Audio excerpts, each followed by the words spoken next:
কোনো রকম গন্ধ ছাড়াই আজকে রান্না করেছি খাসির কলিজা ভুনা। তো বন্ধুরা, আজকে তোমাদের সাথে শেয়ার করব খাসির কলিজা ভুনার রেসিপি।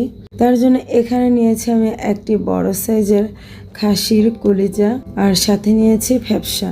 এগুলোকে ছোট ছোট টুকরো করে কেটে নিয়েছি, আর এগুলোকে খুব ভালোভাবে ধুয়ে নিয়েছি। এবার এগুলোকে রান্নার আগে প্রথমে সিদ্ধ করে নিতে হবে। তো চুলায় প্যান বসিয়ে পানি গরম হতে দিয়েছিলাম। এর মধ্যে এখন এই কলিজাগুলো দিয়ে দিচ্ছি সিদ্ধ করার জন্য। কেউ চাইলে এই কলিজাটা কেটে নেওয়ার আগেও কিন্তু সিদ্ধ করে নিতে পারো। তো দেখতে পাচ্ছ সবগুলো আমার দেয়া হয়ে গেছে। আর এই কলিজাটা রান্নার পর যাতে কোনো রকম গন্ধ না থাকে সেই জন্য এর মধ্যে অ্যাড করে দিচ্ছি একটি লেবু, ছোট ছোট স্লাইস করে কেটে নিয়েছি। দিয়ে এবার ভালোভাবে নেড়ে চেড়ে মিশিয়ে নিচ্ছি। এবার অপেক্ষা করব সিদ্ধ হওয়া পর্যন্ত। তো এর মধ্যে খুব সুন্দর ফ্লেভার কিন্তু চলে আসছে। তো আমি নেড়ে চেড়ে দেখাচ্ছি এই কলিজাটা কিন্তু খুব ভালোভাবে সিদ্ধ হয়ে গেছে। পানিটা ঝরিয়ে নিয়েছি আর এই কলিজাগুলোকে খুব ভালোভাবে ধুয়ে নিয়েছি। এবার রান্না করে নেব। চুলায় প্যান বসিয়ে পরিমাণ মতো তেল দিয়ে দিলাম। এখন এর মধ্যে অ্যাড করে দিলাম প্রায় 1.5 কাপ পরিমাণ পেঁয়াজ কুচি। সাথে অ্যাড করে দিচ্ছি এখানে গোটা গরম মশলা, তেজপাতা। গরম মশলার মধ্যে এখানে রয়েছে দারচিনি, এলাচ, লবঙ্গ আর কিছু কালো গোলমরিচ দিয়ে ভালোভাবে মিশিয়ে নিয়েছি। এবার এর মধ্যে পরিমাণ মতো কিছুটা লবণ অ্যাড করে দিলাম। লবণটা দিয়ে আবারও ভালোভাবে নেড়েচেড়ে মিশিয়ে নিচ্ছি। তো মেশানো হয়ে গেছে। এবার পেঁয়াজটাকে একটু ভেজে নেব। তো এখানে পেঁয়াজটা হালকা ভাজা হয়ে আসছে। এ পর্যায়ে অ্যাড করে দেব আদা রসুন বাটা। এখানে প্রায় 3 থেকে 4 চা চামচের মতো আদা রসুন বাটা দিয়ে দিয়েছি।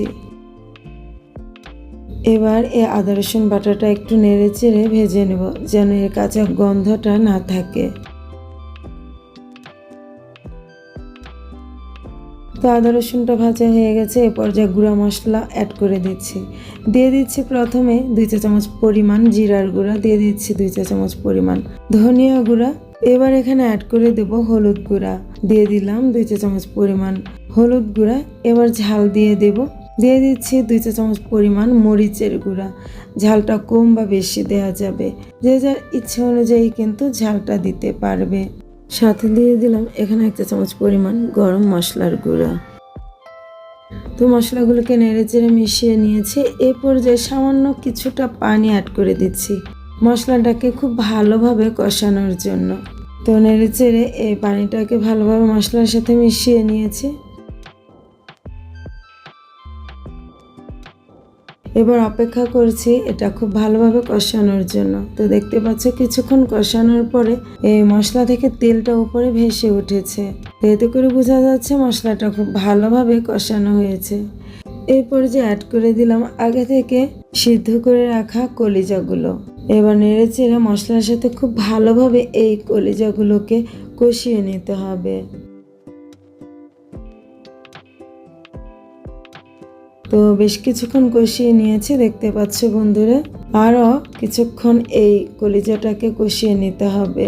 আর যত ভালোভাবে এই কলিজা ভুনাটা কষানো হবে খেতে কিন্তু তত বেশি টেস্টি হবে।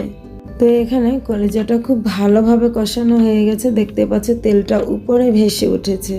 এ পর্যায়ে সামান্য কিছুটা পানি অ্যাড করে দেব। এই তো এখানে প্রায় 1 কাপের মতো পানি অ্যাড করে দিলাম।